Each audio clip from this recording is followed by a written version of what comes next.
तो hello learners, welcome back to my YouTube channel commerce and math classes. तो last class के अंदर हमने 30 क्वेश्चन डिस्कशन कर लिए थे इंडेक्स नंबर से रिलेटेड। और आज के जो क्वेश्चन है वो बहुत इंपॉर्टेंट होने वाले हैं। मैंने आप लोगों को इंग्लिश के जो 90 क्वेश्चन हैं का टाइम सीरीज़ के वो मैंने अपलोड कर दिए हैं।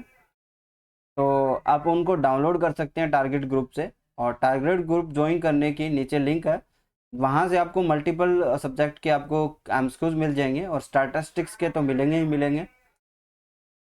ठीक है, तो वहाँ से आप डाउनलोड कर सकते हो। चलिए शुरू करते हैं हम आज की क्लास को। निम्न में से कौन सी मान्यता उपभोक्ता मूल्य सूचकांक बनाते समय ली जाती है? उपभोग की जाने वाली वस्तु आधार वर्ष व प्रचलित वर्ष में बिल्कुल समान है। देखिए, यहाँ पे अब अगर हम कंज्यूमर प्राइस इंडेक्स का कंपैरिजन कर रहे हैं तो हमें पता होना चाहिए कि हम जो पहले यूज कर रहे थे वस्तु वो भी आज ही यूज कर रहे हैं, तभी हम इसका कंपैरिजन कर पाते हैं। तो ये पहला ऑप्शन उसी के बारे में बोलता है कि आपके जो भोग किए जाने वाले वस्तु हैं वो आधार वर्ष और प्रचलित वर्ष में बिल्कुल समान है। विभिन्न स्थानों पर मूल्य समान है, जो आपके अलग अलग स्थान है जहाँ से आप वस्तुएं खरीदते हैं वहाँ पे मूल्य समान है। अगर मान लीजिए कि आज के टाइम में, नहीं पीछे की बात नहीं कर रहा मैं, आज के टाइम में कोई वस्तु 100 रुपये में मिल रही है यहाँ पे और 120 में मिल रही है थोड़े से आगे वाले स्थान पे, तो उसमें कंपैरिजन मुश्किल हो जाता है। ठीक है, तो सभी सामानों में समान होना चाहिए। बनाते समय हम एज ए अजम्पशन मान लेते हैं।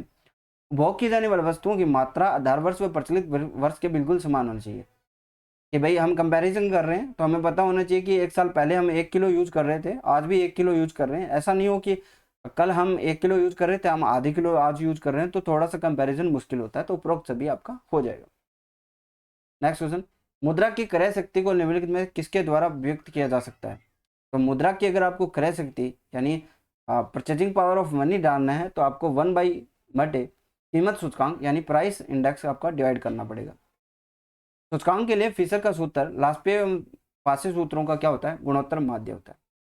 सारणी में प्रतिपादक और उसके जो सूचकांक सूत्र है उसका मिलान करना में, तो मैंने आप लोगों को बताया कि लेस्पे और पासे के लिए आपको सीधा सा रखना है, याद रखना है 10-11, क्योंकि अल पहले आता है तो उस तरह आप अगर 10-11/00 और 01, बस यही आपको फॉर्मूला याद रखना है। तो लास्ट पे के लिए हम 10 ढूंढेंगे, यहाँ पे 11 है तो ये 10 हो गया, तो ये ए वाला 2 के सामने मिलेगा।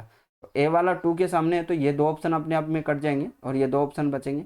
पासे के लिए 11 तो ये वाला है, तो बी के अंदर 1 आना चाहिए, तो ये ऑप्शन भी कट जाएगा क्योंकि यहाँ पे 3 दे रखा है, तो एक वाला फोर्थ ऑप्शन सही हो जाएगा। कैली के अंदर सिग्मा, या आप वैसे भी आ सकते हो, P1 QS होगा यहाँ पे और P0 QS होगा। QS का मतलब यहाँ पे क्या है? प्रमाणित भार से है। ठीक है, नेक्स्ट क्वेश्चन देखिए, सूचकांक के सूत्र का अवलोकन कीजिए। P यहाँ पे देखिए P1 सिग्मा P1 कीजिए, यहाँ पे P1 और Q0 होगा, और P1 Q1 और P0 Q0 और P0 Q1। तो बेसिकली L प्लस P जो होता है वो आपका मार्शल एजवर्थ का फॉर्मूला होता है, और वही यहाँ पे दे रखा है, इंटू 100 करना होता है आपको।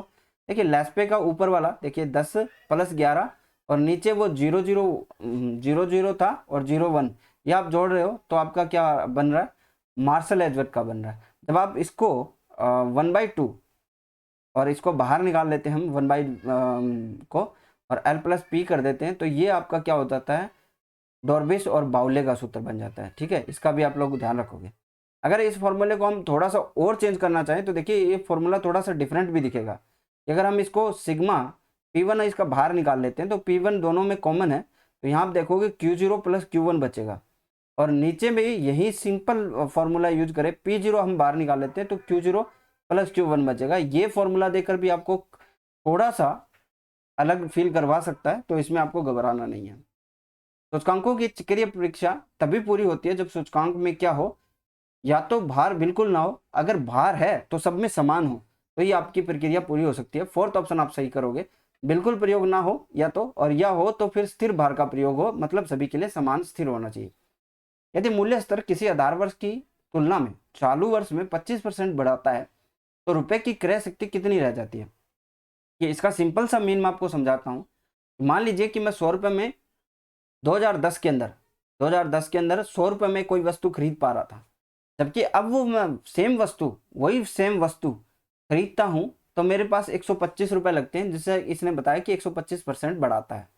ठीक है, अब ये सोचिए कि क्या हुआ कि हमें वही वस्तु सेम वस्तु 125 रुपये में पड़ रही है। आप देखोगे कहीं ना कहीं हमारा रुपया जो है उसकी वैल्यू कम हुई है।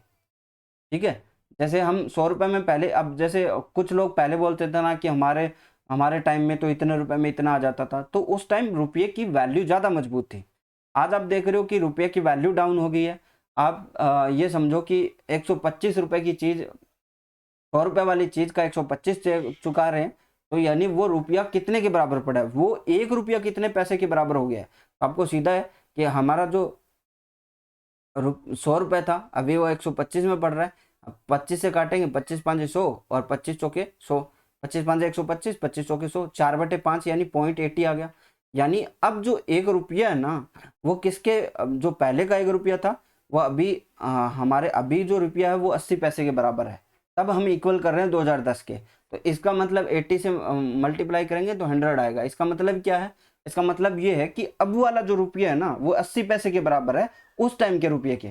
ठीक है, तो अब ये बोल सकता है कि रुपये की क्रय शक्ति कितनी रह गई है, 80 पैसे रह गई है आधार वर्ष की तुलना में। आधार वर्ष की तुलना में अगर आपकी करंट ईयर की बात करोगे तो वो रुपया रुपया ही है, लेकिन आधार वर्ष से तुलना करोगे तो वो 80 पैसे के बराबर है। चलिए नेक्स्ट क्वेश्चन देखिए, निम्नलिखित में से कौन सा सूचकांक समय की उत्क्रमणीयता परीक्षण को सही गणितीय अभिव्यक्ति करता है। तो ये सारे मैंने आप लोगों को बताए हुए हैं। ये देखिए यहाँ पे P0 और P10 लिखा हुआ, इसके बराबर इक्वल 1 होना चाहिए, या फिर ऐसे भी बोल सकता है P0 1 बराबर इसका व्युत्क्रम होना चाहिए P10, या फिर ऐसे भी बोल सकता है P10 बराबर 1/P01।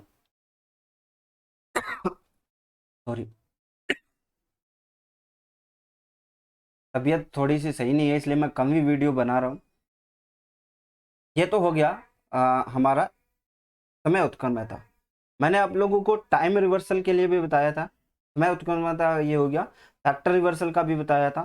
फैक्टर रिवर्सल में क्या होता है, P0 यानी आपका प्राइस और क्वांटिटी Q01 इक्वल किसके होगा, सिग्मा P1 Q1 बटे सिग्मा P0 Q0। ठीक है, और अगर आपको सर्कुलर पूछेगा तो उसमें क्या होगा, P01 into P12 into P20। ठीक है, बराबर होगा 1 के।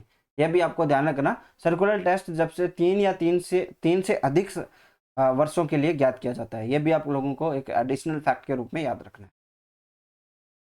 तत्व उत्क्रमणीयता को पूछा है तो यहाँ पे इक्वल का साइन होना चाहिए सबके बीच में, ये आपको ध्यान रखना है। इक्वल के साइन के बिना नहीं होगा, और फर्स्ट ही ऑप्शन आपका सही होगा क्योंकि 11/0 लिखना है, तो 11/0 ये इसी में है। ठीक है, नेक्स्ट क्वेश्चन देखिए, वार्षिक मूल्य स्तर में परिवर्तन की तुलना करने के लिए उपयोगी सूचकांक क्या है। वार्षिक मूल्य स्तर में परिवर्तन की तुलना करने के लिए उपयोगी, देखिए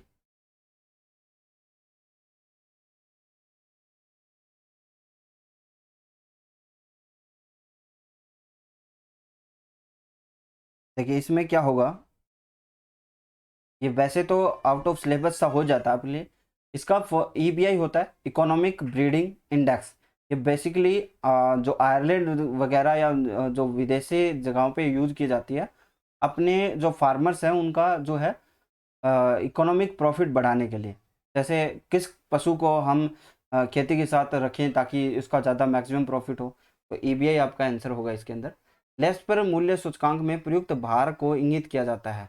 तो ये आपको क्वेश्चन बताना है, ये बेसिकली मैं आप लोगों को ये देना चाहता था होमवर्क के रूप में। सही नहीं चल रहा है ये भी थोड़ा सा।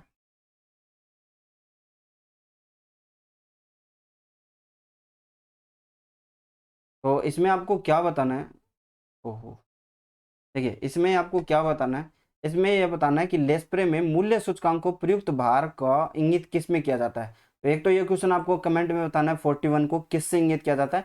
अब 41 ऐसे पहले लिखोगे 41 फिर डैश, फिर आपको बताना है कि यहाँ पे क्या ऑप्शन आएगा। ठीक है, और ऐसे ही आपको 51 में बताना है, इसमें मात्रा सूचकांक है उसमें मूल्य सूचकांक है और प्रयुक्त भार को इंगित किया जाता है। तो ये सेम बताना है 41 और 42।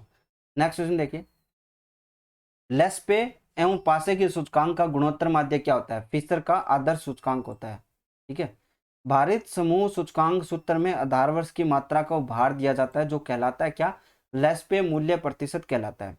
डॉर्बिस और बावले का सूचकांक है, यहाँ पे आपको एक सीरीज दी होनी चाहिए थी, बेसिकली टेबल नहीं दी हुई। 45 और 46 दोनों क्वेश्चन को आपको एक बार छोड़ दो, मैं आपको एक टेबल अलग से प्रोवाइड करूंगा या ग्रुप में डाल दूंगा, तो उसको सॉल्यूशन आपको कर लेना है। आधार वर्ष से तात्पर्य क्या है? संदर्भ उस वर्ष से कि जिस सूचकांक के लिए हम परिवर्तन को मापा जा रहा है। जैसे हमें आज के लिए हमारा जो सूचकांक है 2014-15 है, उसके हिसाब से हम कंपैरिजन करते हैं आज का, ठीक है। तो वही आपका आधार वर्ष होगा कि किससे कंपैरिजन कर रहे हैं।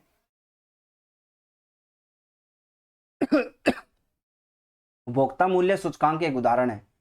उपभोक्ता सीपीआई जो है आपका किसका एग्जाम्पल है? लेस्पर इंडेक्स इंडेक्स से प्रभावित है उपभोक्ता सूचकांक, कंज्यूमर प्राइस इंडेक्स।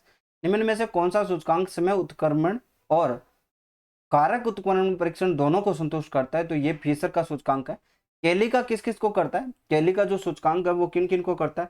एक तो ये सर्कुलर टेक्स्ट को करता है और एक टाइम रिवर्सल टेस्ट को करता है, ठीक है। सीटी आप याद रखोगे। निम्नलिखित में से कौन सा माइकल पोर्टर की मुख्य मूल्य श्रृंखला का प्राथमिक क्रियाकलाप नहीं है? ये आपका आउट ऑफ सिलेबस है। लर्नर सूचकांक किससे माप करता है? लर्नर सूचकांक जो है वो मेजर करता है किसको? Power of market of A firm या कंपनी, ठीक है। तो ये बाजार की शक्ति को मापता है, बाजार की शक्ति को मापता है। तो एक ऑप्शन सही हो जाएगा। व्यक्तियों के विकास का निर्देशांक क्या है? एसडीआई है। और आप बताओगे कि इंडिया की एसडीआई में कौन सी रैंक है, यह भी आपके लिए क्वेश्चन रहेगा। निम्नलिखित में से कौन सा आर्थिक सूचकांक है? तो ये सूचकांक संख्या है, इंडेक्स नंबर है।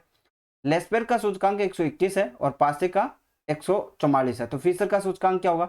121 इंटू 144 होगा, गुणोत्तर माध्य निकालना है। 121 का अंडर रूट कितना आता है? 11 आता है। पता नहीं ये क्या हो गया इसके, ठीक है। तो आपका कितना आएगा? 121 का कितना आ जाएगा भाई? 11 आ जाएगा। और 144 का कितना आ जाएगा? 12। 11 12 इंटू 132 हो जाएगा। फोर्थ ऑप्शन आप सही करोगे। कीमत सूचकांक निकालने में आधार की मात्रा को माना जाता है, तो 100 ही मानेंगे। सूचकांक निर्माण के लिए सर्वोत्तम माध्य क्या होता है? गुणोत्तर माध्य होता है। निर्देशांक व्यक्त होते हैं प्रतिशत में। पासे का सूचकांक का अवशिष्ट करता है अधोगामी के लिए। पासे का भारित सूचकांक आधारित होता है, किस पे आधारित होता है पासे का? ये आपके चालू वर्ष की मात्रा पे। फीसर का आदर्श मूल्य सूचकांक इनमें से किसे संतुष्ट नहीं करता? तो इन सबको भूल जाइए और सर्कुलर टेस्ट याद रखिएगा, ठीक है। आया हुआ है 2018 के अंदर आरएसएसबी संगणक के एग्जाम में। तो ये थे 7 क्वेश्चन जो मैंने आप लोगों को करवाए। आगे हमें इकोनॉमिक्स, वाइटल स्टैटिस्टिक्स, ऑर्गेनाइजेशन के भी क्वेश्चन करने को मिलेंगे। ये बुक्स के सारे क्वेश्चन करवा दूंगा मैं। एडिशनल क्वेश्चन जो है टारगेट ग्रुप में डाल रहा हूँ। आप ये सोच रहे हो कि सिर्फ बुक के करवा रहा हूँ, मैं बुक्स आपको सभी कवर करवा दूंगा और बाकी जो एडिशनल क्वेश्चन है ना वो टारगेट ग्रुप में डाल रहा हूँ, वो आप डाउनलोड करके प्रैक्टिस करते रहिए, ठीक है। तो आज के लिए बस इतना ही। और तबीयत थोड़ी सी सही होने के बाद मैं दिन में 4 से 5 वीडियो डालूंगा, तो आप डेली जो कम से कम 200-250 क्वेश्चन रिवीजन कर पाओगे, ठीक है। आज के लिए बस इतना ही। Thank you.